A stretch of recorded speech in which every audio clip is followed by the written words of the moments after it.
சென்னையில் 15 ஆண்டுகளுக்கு பிறகு தேசிய அளவில் டேபிள் டென்னிஸ் போட்டி களைகட்டியுள்ளது.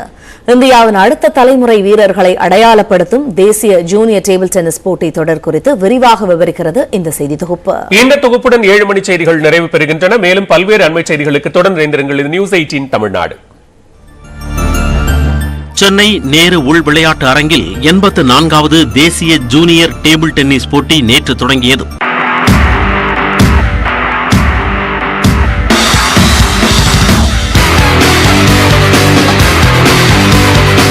வருகின்ற 16ஆம் தேதி வரை போட்டிகள் நடைபெறும் நிலையில் 15 வயது மற்றும் 17 வயதுக்கு உட்பட்டவர்களுக்கு இருபாலரும் தனித்தனியாக போட்டிகள் நடத்தப்படுகின்றன. இந்தியா முழுவதிலும் இருந்து மாநில வாரியாக 1300 வீரர் வீராங்கனைகள் பங்கேற்றுள்ளனர்.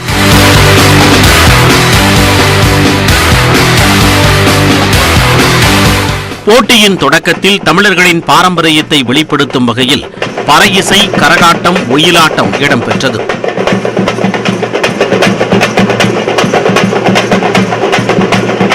பதினைந்து ஆண்டுகளுக்கு பிறகு டேபிள் டென்னிஸ் விளையாட்டில் தேசிய அளவிலான போட்டிகள் தமிழ்நாட்டில் நடத்தப்படுகிறது.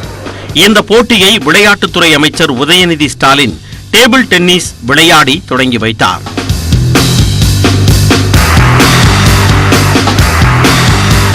பதினைந்து ஆண்டுகள் ஏன் டேபிள் டென்னிஸ் தொடர் நடத்தப்படவில்லை என்ற கேள்விக்கு விடையளிப்பதாக இந்த தொடர் அமையும் என நம்பிக்கை தெரிவிக்கிறார் துரோணாச்சாரியா விருது வென்ற முன்னாள் இந்திய டேபிள் டென்னிஸ் வீரர் ராமன். ஆஃப்டர் 15 இயர்ஸ் ஒரு நேஷனல் சாம்பியன்ஷிப் சென்னையில் நடக்கிறது ஒரு பெரிய ஒரு நல்ல கேமுக்கே ஒரு நல்ல ஊக்கம் கொடுக்கும் நம்புறேன். ஏன்னா Chennai is a China of Indian table tennis. அப்படின்னும் போது இங்கே நேஷனல் சாம்பியன்ஷிப் இவ்வளோ வருஷம் நடக்காததே ஒரு பெரிய கேள்வி, ஏன் நடக்கல? பட் அந்த கேள்விக்கு இது நல்ல பதில் நான் நம்புறேன். மற்ற மாநில வீரர்களுடன் விளையாடுவது அவர்களின் நுணுக்கங்களை கற்றுக்கொள்வதுடன் அடுத்த கட்ட வளர்ச்சிக்கு முக்கிய பங்காற்றுவதாக கூறுகிறார் சென்னையைச் சேர்ந்த இளம் டேபிள் டென்னிஸ் வீராங்கனை ஹர்ஷினி.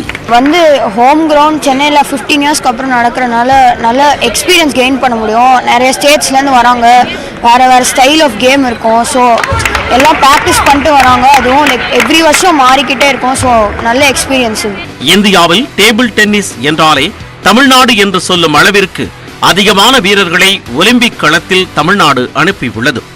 அந்த பாரம்பரியத்தை நிலைநாட்டும் இதுபோன்ற உள்ளூர் அளவிலான போட்டிகள் முக்கியத்துவம் பெறுவதுடன் சர்வதேச அளவிலான போட்டிகளாக தொடர வேண்டும் என்பதே கள யதார்த்தமாக அமைந்துள்ளது. நியூஸ் 18 தமிழ்நாடு தொலைக்காட்சி செய்திகளுக்காக ஒளிப்பதிவாளர் ஆனந்த் ராஜுடன் செய்தியாளர் சடையாண்டி.